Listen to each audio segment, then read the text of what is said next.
네, 배터리 분류에 대해서 좀 더 자세히 이야기해 보도록 하겠습니다. 우리가 그 배터리를 재사용 여부에 따라서 1차 전지, 그 다음에 다시 쓸 수 있는 것을 2차 전지 이렇게 해가지고 1차 전지와 2차 전지를 나눴었는데 조금 더 우리가 그 전지를 나누다 보면은 크게 이제 전지를 나눌 때 화학 전지와 화학 전지, 그 다음 태양 전지로 나눴었죠. 태양 전지. 그렇다면은 화학 전지 중에서 우리가 1차 전지, 그다음 2차 전지 이렇게 나누었었잖아요. 그래서 1차 전지를 재사용이 안 되는 거, 그다음에 재사용이 가능한 거. 이거를 이제 우리가 1차 전지라고 이걸 2차 전지라고 하고 그다음에 3차 전지라고 표현을 하는 사람들이 있는데 3차 전지를 우리가 연료 전지를 3차 전지라고 이야기합니다. 그런데 사실은 그 연료 전지를 3차 전지라고 분류를 하기는 하지만 굳이 이야기하자면은 얘는 그 석유랑 약간 느낌이 더 비슷해요. 그냥 일반 석유. 왜 그런지 한번 이야기를 해볼게요. 1차 전 우리가 전지라고 이야기할 때 전지는 에너지를 저장하고 변환하는 특징을 가집니다. 그게 그러니까 특히 이제 전기화학적인 에너지 저장 및 변환을 우리가 전지라고 이야기하거든요. 그래서 그 1차 전지나 2차 전지나 기본적으로 에너지를 저장하고 변환한다는 것은 똑같아요. 그런데 얘네들은 화학 에너지를 그 다음에 전기 에너지로 변환한다. 이게 이제 화학 에너지를 전기 에너지로 변환하기만 하면은 그건 1차 전지지만은 전기 에너지로 변환하고 다시 화학 에너지로 변환할 수 있다. 이게 2차 전지예요. 그런데 지금 3차 전지라고 이야기하는 연료 전지는 얘랑 좀 류가 다릅니다. 왜 그러냐면은 얘는 에너지 저장을 못 해요.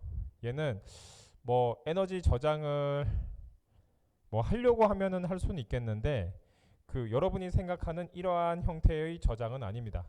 그래서 얘는 보통 정확히 말하면 수소 에너지를 전기 에너지로 변환시키는 거를 우리가 연료 전지라고 이야기합니다.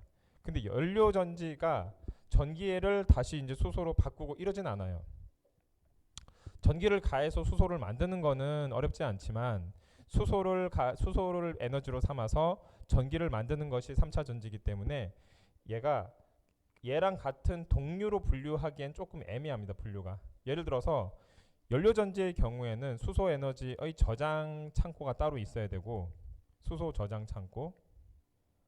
그러니까 수소 저장도 굉장히 여기에 대한 이야기도 굉장히 큰 담론인데 수소를 어떤 형태로 저장할 것이냐, 기체 형태, 액체 형태, 고체 형태로 저장할 것이냐에 따라서 굉장히 저장 형태가 다르고요.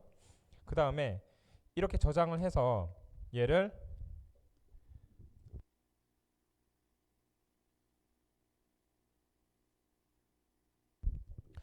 이제 전기 에너지로 변환시키는 거.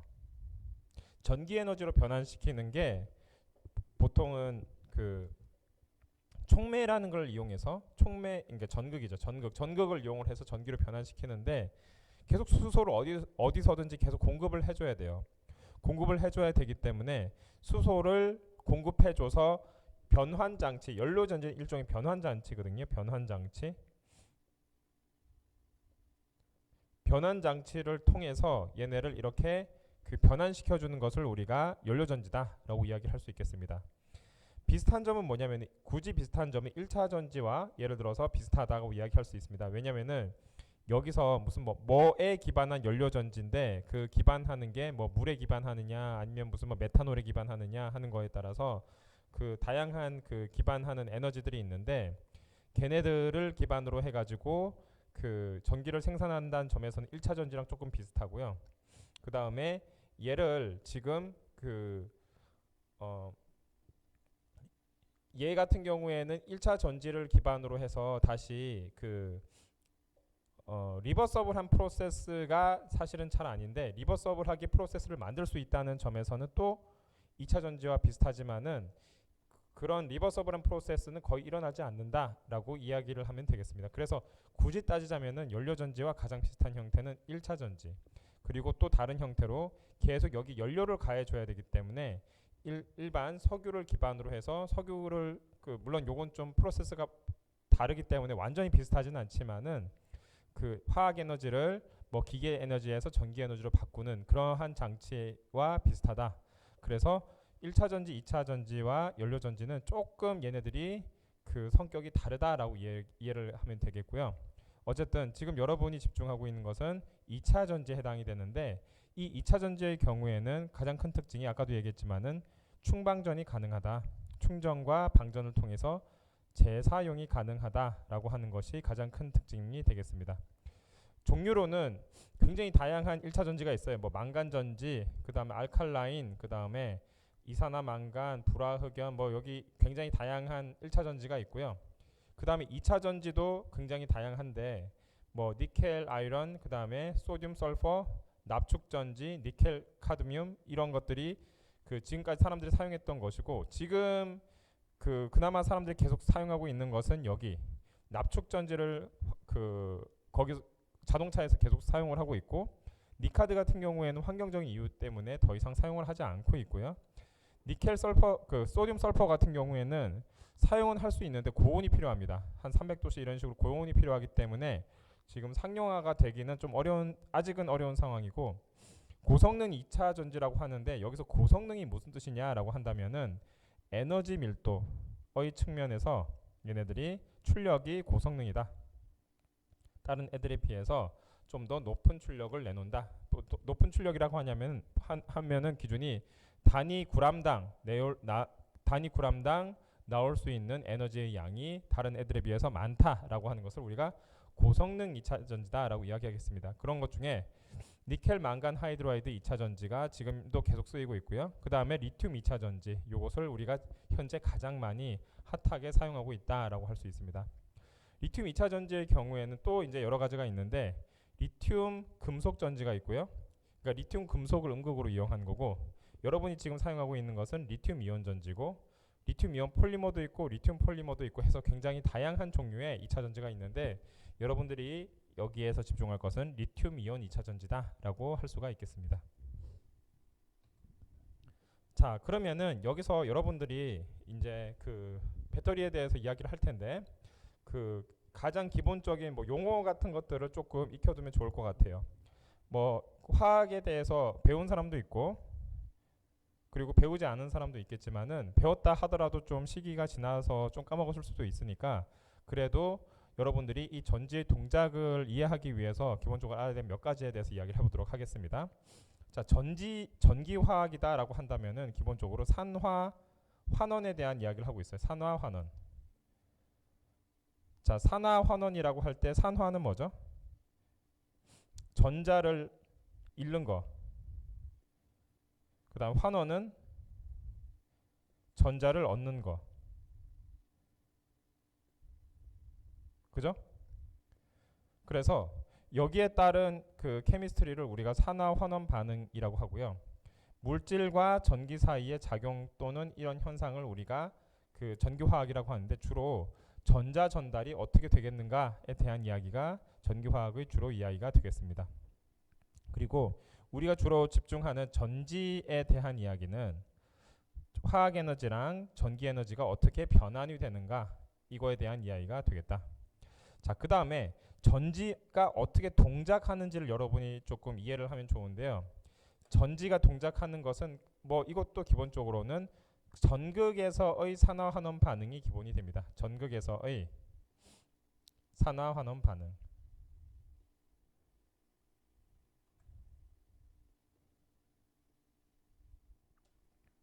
그래서 얘네들이 전극에서 산화환원 반응이 일어나고 그 다음에 전해질에서 전하 중성을 유지를 하기 위해서 이온이 전극 사이를 이동하는 거. 그리고 이온은 이동하고 외부에서는 외부 회로에서는 전자가 이동하는 거. 이게 이제 바로 전지의 동작 원리가 되겠다. 자, 그 다음에 전기화학에서 사용되는 용어가 있는데 용어로서는 전기화학 셀이다.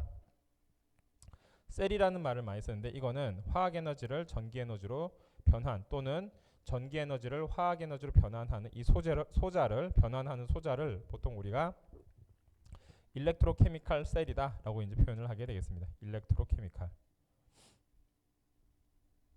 그다음 기전력이라는 말이 나오는데 그 기전력의 경우에는 서로 다른 전극이 이제 두 개 있죠. 그 전극이 물질이 다르기 때문에 얘네가 전위가 다릅니다.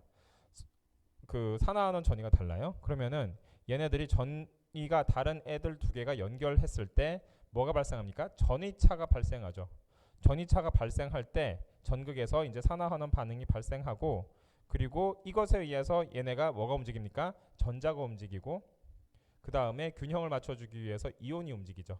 그렇기 때문에 전극 사이에 전위차가 맨 처음에 발생을 하는데 이 전위차가 발생함에 의해서 산화하는 반응이 발생을 하고 전자가 이동하는 것의 원동력이 되는 것을 우리가 뭐라고 이야기하냐면은 기전력이다 라고 이제 표현을 하게 되겠습니다. 일렉트로모티브 포스라고 이야기합니다. 자, 그 다음 전도에 대한 이야기가 있는데 전도가 두 가지 전도가 있죠. 하나는 금속 전도라고 하면은 그 일렉트로닉 컨덕티비티라고 하고 그 이온성 전도라고 하면 아이오닉 컨덕티비티라고 이야기합니다. 얘는 금속 전도의 경우에는 전자가 움직여서 발생을 하지만은 이온성 전도의 경우에는 이온 자체가 움직여서 전하가 이동하는 것을 우리가 이온성 전도다라고 이야기를 하게 되겠습니다. 그리고 음극, 양극 이러한 것이 나오는데 보통 음극은 양이온의 전자가 잃어서 버리는 환원 전극이다. 전자를 잃어버리는 환원 전극이 되고요. 그래서 그 여기서 이제 음극을 통해서 얘네가 네거티브 전극이어서 전자가 이제 밖으로 나오게 되고요. 외부 회로로 돌아가게 되고 양극의 경우에는 그러니까 음극은 양이온의 전자를 받아들여서 환원이 되는 것이고 그 다음에 자 다시 한번 이야기할게요. 음극은 양이온의 전자를 받아들이는 환원 전극이고 양극은 그 음이온의 전자를 잃어버려서 산화 전극이다. 자 이렇게 이야기하면 조금 헷갈리기 때문에 그 음극 양극이란 표현보다는 에노드 다시 쓸게요. 다시 쓸게요. 자 얘를 캐소드라고 하고요. 캐소드 음극을 캐소드라고 하고 산화되는 얘를 양극을 에노드라고 합니다. 그리고 실제로 사실 그 배터리에서 보면 캐소드를 포지티브 일렉트로드라고 하고 그 다음에 에노드를 네거티브 일렉트로드라고 해요. 그래서 헷갈립니다. 헷갈리기 때문에 여러분들이 환원전극, 산화전극이라고 표현을 하는 게 훨씬 더 정확하다. 음극, 양극이라는 표현이 왜 헷갈릴 수밖에 없냐면은 옛날에서는 정의를 한 100몇십 년 전에 정의를 할 때는 반대로 정의했다가 그 다음에 보통 양이란 말이 포지티브인데 해보니까 반대야. 그래서 근데 이미 캐소드란 말을 너무 많이 써버렸고 우리가 이거를 음극이라고 표현을 많이 했어요. 그래서 여러분들이 음극선 실험할 때 음극 있죠. 그 음극이 사실은 캐소드거든요. 캐소드 레이 그 튜브 실험이잖아요. 근데 사실 거기에서는 그 캐소드지만은 그 얘네가 환원이 되는 것이고 그 다음에 산화의 경우에는 에노드 전자를 잃어버리는 게 에노드다. 자 그래서 보통 에노드에서 전자가 튀어나오고요. 에노드에서 전자가 튀어나오고 그 다음에 캐소드에서는 전자가 들어간다 라고 이야기를 하면 되겠습니다. 자 그래서 여러분이 음극 양극보다는 캐소드 에노드 포지티브 네거티브 이런 식으로 기억을 하는 것이 훨씬 더 그 정확하고 그리고 이것저것 다 헷갈린다 그러면은 환원 전극이냐 산화 전극이냐 그거는 절대 안 바뀌거든요. 여기에서 환원이 일어나고 산화가 일어나는 현상 자체는 절대 뭐 걔를 양극으로 부르든 음극으로 부르든 그건 별 상관이 없어요. 산화 환원 반응은 항상 고정이 되어 있기 때문에 그래서 여러분들이 산화 전극이냐 환원 전극이냐라고 이야기하는 것들이 훨씬 더 헷갈리지 않는 방법이 되겠다. 자, 그 다음에 쿨롬이 나오는데 쿨롬은 1초 동안 1A가 한 점을 흘렸을 때의 전하량 1A per second를 우리가 쿨롬이라고 이야기하고 1A의 경우에는 단위 시간당 회로를 통해서 흐른 전하량 그러면은 1초 동안 1쿨롬이 흘렀다라고 한다면은 이게 1쿨롬이라고 했죠. 1초 동안 1쿨롬이 흘렀다. 그럼 얘가 1A가 되겠습니다. 자 여기까지 됐죠? 예, 여기까지 이제 좀 빠르게 우리가 그 전기화학의 기초, 굉장히 기초에 대해서 한번 정리를 했고요. 전지의 작동에 대해서 한번 이야기를 해보도록 할게요. 자, 여기서 보면은 음극, 양극이 조금 바뀌어서 나오는데 여기서 음극, 양극에서 여러분 앞에 거랑 조금 다르니까 그 이게 계속 헷갈려요. 그러니까 여러분들이 그 확실히 하나를 정해둬야 됩니다. 자, 양극에서는 어떻게 되느냐면은 양극은 환원전극이다. 환원전극. 얘는 환원이 일어나는 캐소드이고요. 여러분 앞에 예를 들어서 음극, 양극 좀 헷갈리죠? 그거 잊어버리시고 요것만 확실히 하나 기억하면 돼요. 양극이라고 하는 것 대신에 캐소드라고 기억하고 얘는 환원전극이다. 얘는 산화전극, 에노드. 얘는 산화전극. 그 다음에 얘는 에노드라고 이야기합니다. 그냥 에노드로 그냥 기억을 하세요. 에노드라고 하고 얘 같은 경우에는 그 네거티브 일렉트로드라고 합니다. 그 다음에 얘는 포지티브 일렉트로드. 자, 그 다음 이 상황에서 지금 음극에서 일어나는 일은 뭐냐면은, 그러니까 에노드에서 일어나는 일은 얘가 전자를 하나 내놔서 전자가 이렇게 뚝 튀어나오는 현상이에요. 그러니까 여기서 이제 음극에서 얘가 전자가 하나 튀어나오죠. 네거티브 일렉트로드에서 에노드에서 전자가 튀어나오고 이렇게 외부 회로로 튀어나온 전자가 어디로 들어가냐면은 캐소드로 들어갑니다. 캐소드의 경우에는 전자를 받아서 다음과 같이 환원이 일어납니다. 환원 전극이에요. 그러면은 여기에 의해서 얘네가 기전력이 생겨서 다음과 같이 이렇게 이온이 이동하게 됩니다. 이온의 이동. 요게 이제 전체 전지의 이동에 대한 현상이 되겠다. 이렇게 해서 이제 여러분들이 전지가 그 여기서 에노드에서 얘네가 산화가 일어나고 캐소드에서 환원이 일어나서 거기에 따라서 뭐가 차이가 발생을 한다. 여기서 이제 기전력의 차이가 발생한다라고 이야기할 수 있죠. 기전력의 차이가 발생하기 때문에 기전력의 차이. 기전력에 의한 전이차가 발생하죠. 전이차가 발생을 해서 이 전이차의 이가 드라이빙 포스가 되는 거죠. 드라이빙 포스가 돼서 이온이 이동하고 이온이 이동해서 얘네들의 균형을 맞춰주기 위해서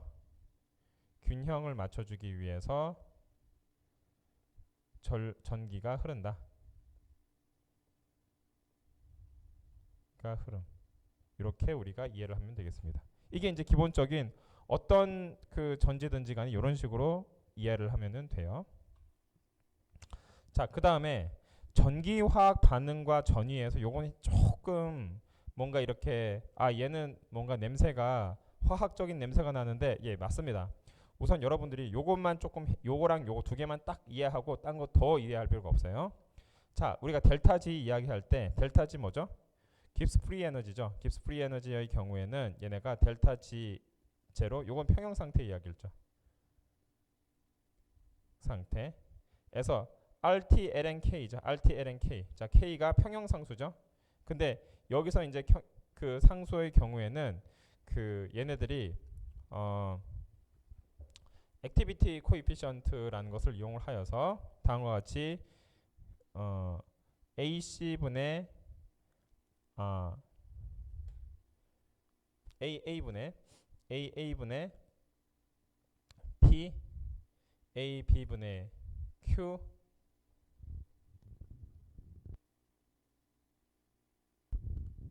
AC분의 R AD분의 S 이렇게 해가지고 우리가 여기에다가 이걸 집어넣었다라고 할 수가 있겠습니다. 이렇게 해서 우리가 델타 G를 구하고요. 그 다음 이 델타 G의 경우에는 뭐 우리가 이제 물리화학 시간에 배우는데 얘가 이제 리버서블한 경우가 최대 1이 되는 거죠. 얘가 최대 1이 되는 경우에는 리버서블한 경우가 되겠죠. 이때가 델타 G가 되겠다. 자, 그러면은 얘는 그 마이너스 W max가 델타 G가 되는데 델타 G는 어떻게 되냐면은 QE라고 할 수 있다. QE. QE는 전하 곱하기 전이차. 이렇게 되죠. 이렇게 이거는 이제 단위가 에너지의 단위가 된 거죠. 에너지의 단위. 자, 이렇게 됐을 때 Q인데 Q가 뭐예요? 전하죠. 전하는 그 NF가 되는데 N은 패러데이 상수고 그 다음에 그러니까 F는 패러데이 상수고 N은 뭡니까? 전자의 몰수가 되겠죠. 전자의 몰수. 여기서 이제 흙은 전자의 몰수가 되겠죠. 그렇게 해서 QE가 되는데 QE는 Q가 NF가 되니까 얘는 NFE 이런 식으로 이야기해서 델타 G는 NFE not 이렇게 되겠고요. 그래서 얘는 E는 E not 마이너스 RT분의 NF분의 RT 그 다음에 여기서 ln ACR ADS 그 다음에 AAP ABQ 이런 식으로 우리가 표현을 할 수가 있겠다. 됐습니까? 예. 이렇게 해서 우리가 그러면은 이 전위를 어떻게 정하냐라고 한다면 여기서 일어나는 반응에 의해서 다음과 같이 정할 수가 있겠다. 됐습니까? 예. 자, 그 다음에 우리가 이제 본격적으로 여기까지 이제 기초에 대해서 여러분이 요거를 이해하기 위해서 그러니까 리튬 2차 전지에 대해서 이해하기 위해서 굉장히 그냥 기초적으로 자꾸 어떤 용어가 나오면은 이게 무슨 소리야라고 하면은 안 되잖아요. 그래서 그냥 기본적인 것만 이해를 한 상태예요. 그리고 나서 우리가 이제 본격적으로 리튬 2차 전지에 대해서 한번 이야기를 해보도록 하겠습니다. 자, 리튬 2차 전지에 대해서 이야기해 보면은 얘네들이 어떤 방향으로 발전을 해왔는가를 한번 볼게요. 발전 방향을 보면 얘네들은 에너지 밀도를 높여가는 방향으로 얘네들이 발전을 해왔다. 그러니까 한마디로 얘네가 그 최적 에너지 밀도 그 다음에 최적 출력 밀도라고 하면은 단위 부피당 에너지 밀도 또는 출력 밀도를 의미하게 됩니다. 그래서 단위 부피당 얼만큼의 많은 에너지 또는 출력 밀도가 나오는지를 가지고 우리가 얘네들이 어떻게 변해왔는가를 알 수가 있어요. 여기 보면은 보세요. 얘가 그 니켈 수소 전지가 니켈 메탈 하이드라이드 그 전지예요. 그게 이제 우리가 지금 그 하이브리드 차에 주로 사용하고 있는 전지가 한 이 정도 수준이고 지금 걔를 리튬 이온으로 바꾸려고 합니다. 그런데 지금 우리가 있는 상태가 리튬 이온 전지가 어디쯤 위치해 있냐면은 한 이쯤에 위치해 있는 상태다라고 보면은 되겠습니다. 그러면은 출력 밀도로는 한 이쯤에 왔고요. 그 다음에 에너지 밀도로는 이렇게 왔어요. 그런데 지금 우리가 여기에 얘네들이 이렇게 네 개가 이렇게 나란히 있죠. 이게 무슨 뜻이냐면은 출력 밀도를 크게 요구한다라고 하는 것이에요. 전기차는 높은 출력 밀도가 필요하다. 그래서 고출력 밀도 얘네가 에너지 최적당 에너지보다는 고출력 밀도가 필요하고 그것을 구현하기 위해서 그 고출력 밀도를 만족할 수 있는 게 전고체 전지, 금속 공기 전지 이런 것들이 지금보다 이제 개선된 전지에 해당이 되고 풀스케일 EV의 경우에 지금까지는 소형 EV까지 이제 만들어졌는데 아직 뭐 퓨어셀 일렉트로 비클 뭐 소형 EV까지는 요 정도 가지고 어느 정도 커버가 되는데 실제로 사람들이 사용하려고 지금 자동차를 대체할 만한 풀스케일의 EV의 경우에는 이거보다 훨씬 더 큰 게 필요하다. 얘는 한 그 출력 에너지 밀도도 훨씬 커야 되고 그 다음에 지금 최적 에너지 밀도도 지금보다 한 2배 이상 커져야지 그 최고의 풀스케일의 전기차를 궁극을 할 수 있겠다. 그러니까 결국에는 발전의 방향은 어디냐? 에너지 밀도와 그 다음에 출력 밀도를 증가시키는 방향으로서 앞으로 배터리는 증가하게 되겠다. 그렇게 해서 한번 에너지 밀도를 실제로 얼만큼 증가했나 봤더니 100년 전부터 지금도 계속 쓰고 있는 납축 전지는 한 이 정도만 하더라도 100 정도만 하더라도 얘네가 충분히 쓸 수 있어요. 그런데 니켈 카드뮴이 개발이 되고 나서 이거보다 조금 더 크게 했는데 이거는 워크맨 카메라 일반 전자기기에 쓰는 거죠. 전자기기까지는 니켈 카드뮴 오케이. 그런데 얘네를 가지고 하이브리드 차, 자동차 하이브리드 차에 적용하려고 보니까 니켈 카드뮴 가지고는 어렵고 니켈 수소 전지 정도는 돼야겠더라. 그 다음에 지금 어찌 보면은 지금 니켈 수소 전지를 하이브리드에 사용하고 있지만은 리튬이온 배터리도 사실 사용할 수 있죠. 왜냐하면 더 크니까. 그런데 리튬이온 배터리는 현재 노트북과 그 휴대폰에 사용이 되고 있고 얘는 실제로 EV 용도로서 어느 정도 사용이 되고 있기 때문에 앞으로는 점점 이쪽 방향, 우상향 방향으로 얘네들이 이렇게 우상향 방향으로 다음과 같이 이렇게 그 점점 에너지 밀도와 그 다음에 그 출력 밀도가 증가시키는 방향으로서 얘네가 개발이 될 수가 있겠다. 그래서 미래의 그 2차 전지는 뭐 이쯤에 포지셔닝이 돼 있지 않을까라고 충분히 예측을 할 수가 있는 거죠. 맞습니까? 예. 자, 그렇게 해서 우리가 이렇게 그 2차 전지를 한번 봤는데 2차 전지가 우리가 보고 있는 2차 전지는 그 계속 보고 있는 것만 보다 보니까 그냥 다 이렇게 생겼나 싶겠지만은 실제로는 모양이 다양합니다. 자, 얘네들이 외부 형태와 재질에 따라서 분류를 했는데 원통형, 각형, 코인형, 파우치형 요 크게 네 종류로 우리가 이야기를 할 수가 있어요. 나눠서 이야기할 수 있는 게. 자,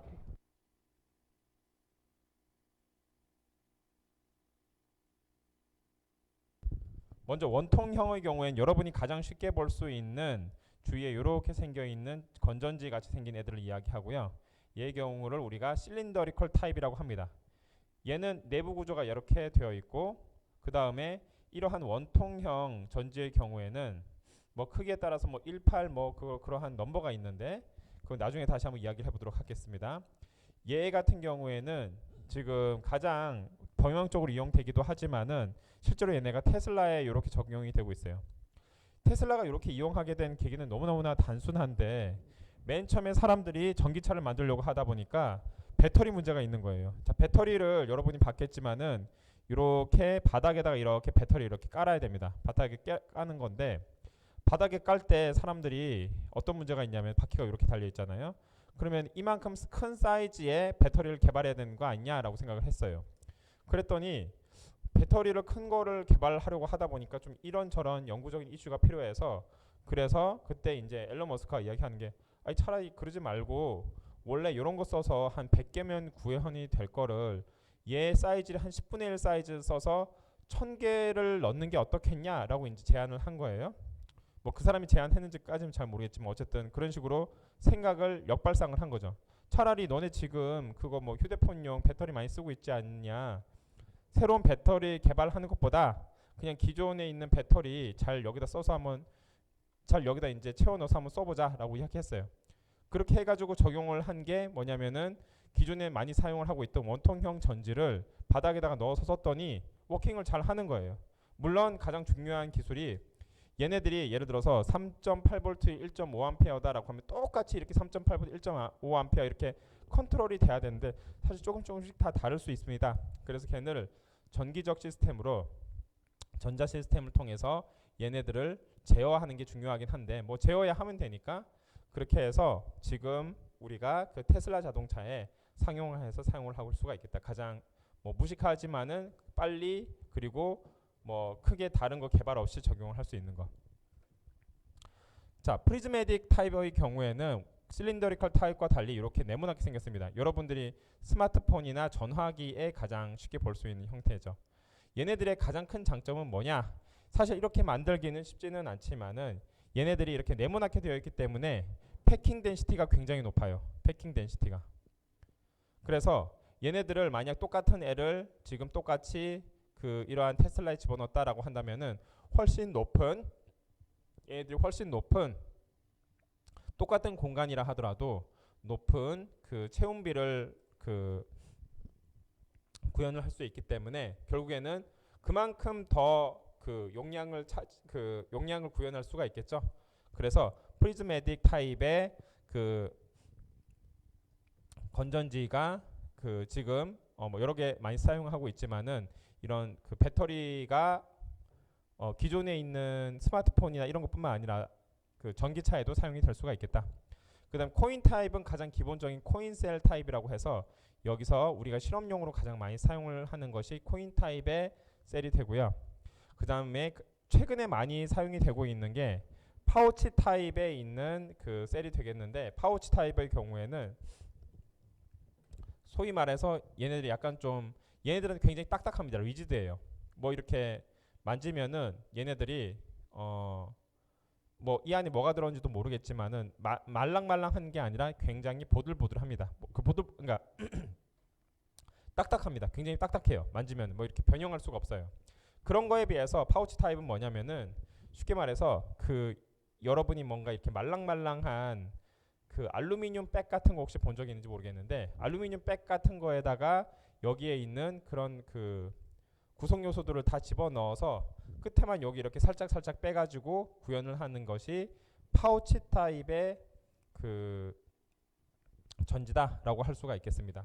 자, 파우치 타입의 가장 큰 장점은 얘네가 쉐이핑이 굉장히 좋아요. 쉐이핑. 예를 들어서 프리즈매틱이든 코인이든 실린더리컬이든 얘네 각각이 아무리 워킹을 잘해도 얘네를 이렇게 구부리거나 아니면 특정 쉐입에 맞게 만들 수가 없기 때문에 소위 말하는 좀 공간적인 낭비가 있을 수가 있어요. 그런데 파우치 타입의 셀의 경우에는 얘네가 이제 이렇게 구부리거나 그런 것을 할 수 있기 때문에 쉐이핑을 할 수가 있어요. 쉐이핑을 해서 특정 부분에 얘네들이 거기에 맞게 이제 끼겨 넣을 수가 있는 거죠. 그래서 공간 활용 면에서 굉장히 뛰어나다. 공간 활용 면에서. 국내에서는 그래서 LG화학이 공간 활용 능력이 뛰어난 파우치 타입의 셀을 굉장히 밀고 있고요. 삼성 SDI에서는 프리즈매틱 타입의 각형 셀을 밀고 있다. 왜냐면은 각 회사별로 자신들이 잘 만들 수 있고 잘 하는 셀이 좀 정해져 있다 보니까, 그래서 삼성 SDI 같은 경우에는 프리즈매틱, LG화학 같은 경우에는 파우치 타입 셀을 밀고 있는데, 현재 이제 파우치 타입이, 프리즈매틱은 그나마 굉장히 고정이 돼 있기 때문에 컨트롤을 하기가 별로 어렵지도 않기도 하고, 그리고 쉽게 그냥 뭐 이렇게 만들면 되지 라고도 이야기할 수 있는 부분인데, 파우치 타입 셀은 그렇게 쉽지가 않기 때문에 국내에서는 뭐 다른 데도 분명히 하겠지만은 LG화학에서 가장 높은 기술을 가지고 있고, 요거를 바탕으로 해서 조금 더 플렉서블하거나 아니면 구분 형태, 그래서 정형화되지 않은 형태의 셀을 어떻게 얘네가 그 적용할 수 있는지에 대해서 주로 요새 많이 연구를 하고 있게 되겠습니다. 자, 그렇게 해서 우리가 그 리튬 2차 전지에 대해서 간단히 이제 지금까지 개요를 알아봤는데, 자, 리튬 2차 전지의 구성 요소, 여러 가지 구성 요소가 있는데 구성 요소별 특징 및 예를 한번 이야기를 간단히 해볼게요.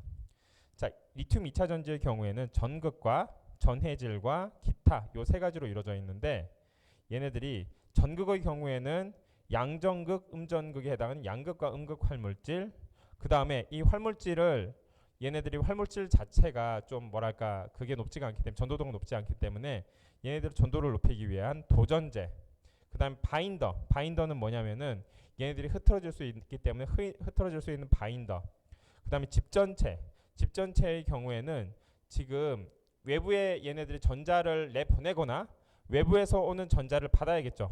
그렇기 위해서는 얘네들이 금속 퀼른 극판 같은 거를 형성을 하여서 얘네들이 그러니까 금속 필름이나 극판 같은 걸 이용하여서 집전체로서 사용을 할 수 있어야 되겠습니다. 그게 이제 바로 집전체로서의 역할이 되고, 바인더로서는 그 액티브 머티리얼이 얘네가 무슨 그 풀처럼 얘네들이 서로가 흐트러지지 않고 모일 수 있도록 만드는 것이 바인더가 되고, 도전제는 얘네들이 전도도를 높이는 것이고, 음극 또는 양극 활물질은 각각 전극에 맞는 특성을 나타내는